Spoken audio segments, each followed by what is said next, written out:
सबको जय मसीह की। पाप। आज मैं पाप के विषय में बात करना चाहता हूँ, क्योंकि मैं जब भी आउटरीच में जाते हैं, हफ्ते में हम लोग 4-5 दिन आउटरीच में जाते हैं, जब भी मैं लोगों को परिचय बांटता हूँ या उनसे बातचीत करते हैं, हम जब एक शब्द बोलते हैं, जब मैं कहता हूँ कि हम पापी हैं, तो रियली में बहुत सारे लोग कहते हैं कि मैं कैसे पापी हो सकता हूँ।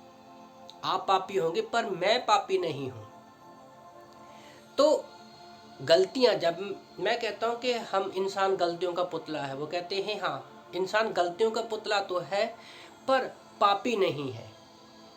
तो सोच रहा था कि ये ऐसा क्यों बोलते हैं, क्योंकि गलती हर कोई व्यक्ति अपने जीवन में करता है।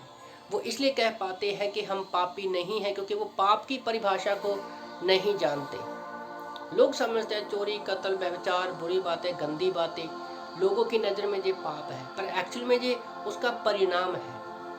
पाप की परिभाषा बाइबल के अनुसार ऐसा कोई सबसे बड़ा हमारा अविश्वास ही सबसे बड़ा पाप है। दूसरा, ऐसा कोई भी विचार जो परमेश्वर के विचारों के विरोध में है वो पाप है। और जो बात बाइबल महत्व नहीं देती, जिस बातों का बाइबल खंडन करती है, वो पाप है। तो आज पाप के मैं बारे में बताना चाहता हूँ, उसके बारे में मैं 4 पॉइंट बताना चाहता हूँ आप लोगों को। पहला पॉइंट है कि पाप वास्तविक है।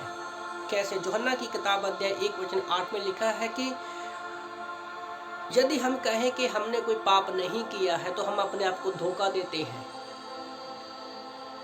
और ये सच्चाई नहीं है, क्योंकि पाप वास्तविक है। हम देखते हैं कि उत्पत्ति की किताब अध्याय 4:7 में कैन को परमेश्वर कहता है कि पाप हमेशा क्या है, द्वार पर छिपा रहता है और हमें काबू करने के लिए हमेशा वो तैयार रहता है। तो पाप वास्तविक है, कोई कल्पना नहीं है। दूसरा पॉइंट, पाप मृत्यु और विनाश को उत्पन्न करता है। पाप मृत्यु और विनाश को उत्पन्न करता है। प्रभु का वचन कहता है रोमन की किताब अध्याय 6:23 में, रोमन चैप्टर 6 वर्स 23 में परमेश्वर का वचन कहता है कि पाप की मजदूरी क्या है? मृत्यु है। और हम वचन को पढ़ते हैं कैसे वो विनाश लेकर आता है। अय्यूब की किताब अध्याय 1:15 में जब अय्यूब का सब कुछ चला जाता है तो उसके बैलों को ले जाते हैं, उसके सेवकों को वो मार देता है। वो कहता है मैं ही बच कर आया हूँ। और ये शैतान की एक सोची समझी चाल है। यहाँ से हमें पता चलता है कि पाप हमारी मृत्यु और विनाश को उत्पन्न करता है। तीसरा पॉइंट, पाप पवित्र परमेश्वर से हमें अलग करता है। पाप हमें पवित्र परमेश्वर से अलग करता है। जैसे वचन कहता है यशायाह की किताब अध्याय 59:12 में, अध्याय 59:1 और 2 में, यशायाह चैप्टर 59 वर्स 1 और 2 में, कि परमेश्वर का हाथ छोटा नहीं कि हमारा उद्धार ना कर सके। परमेश्वर बहरा नहीं है कि वो हमारी बातों को ना सुन सके, क्योंकि परमेश्वर हमारे अधर्म के कामों के कारण हमसे दूर हो गया है और हमारी वो बातों को सुनता नहीं है। एक्चुअली में परमेश्वर नहीं, हम लोग जब पाप में जीते हैं तो वो परमेश्वर से दूर हो जाते हैं, क्योंकि परमेश्वर पाप से नफरत करता है, क्योंकि वो पवित्र है। चौथा पॉइंट क्या है?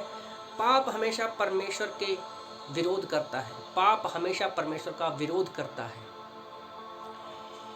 भजन संहिता 91 51:3-4 में, साम्स 51 वर्स 3-5 में जब हम पढ़ते हैं, यहाँ पर हमें पता है कि दाऊद जब बत्शेबा को नहाते हुए देखता है और उसके साथ वो व्यभिचार करता है, उसके पति को मरवा देता है और वो कम से कम 8-9 महीने तक इस बात को छुपा के रखता है।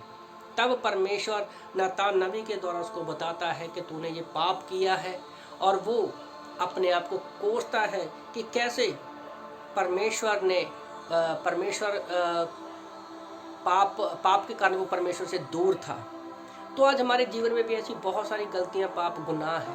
पाप को लाइटली मत लो, क्योंकि परमेश्वर पाप से नफरत करता है। प्रभु का धन्यवाद कि यीशु ने हमारे पापों के लिए अपना जान दे दिया है। आमीन।